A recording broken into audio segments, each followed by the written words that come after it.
Hello lovely kitchen followers, ఈరోజు మనం ఇడ్లీ దోశల్లోకి ఎంతో రుచిగా ఉండే కారప్పొడి ఎలా చేయాలో చూద్దాం.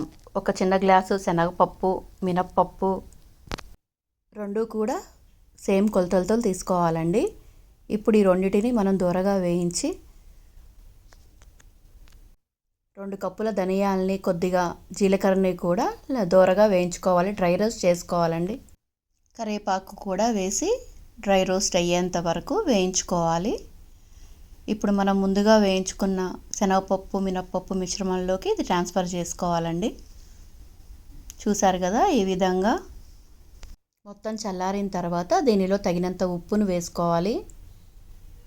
దీనిలోకి మనం కారం కోసం ఎండుమిర్చిని డ్రై రోస్ట్ చేసుకోవాలండి. దీనిలో కూడా కొంచెం మెంతులు వేసుకోవాలి. ఇప్పుడు వెల్లుల్లి రెబ్బల్ని ఒక 100 గ్రాముల వరకు వేస్తున్నానండి.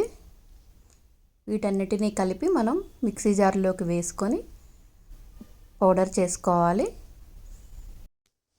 కొద్దిగా బరకగా గ్రైండ్ చేసుకున్న తర్వాత నిమ్మ సైజ్ అంతా చింతపండు వేసుకొని దానిలో కొద్దిగా పసుపు వేసుకొని మెత్తగా గ్రైండ్ చేసుకోవాలండి. ఇది 2-3 నెలల వరకు కూడా నిల్వ ఉంటుంది.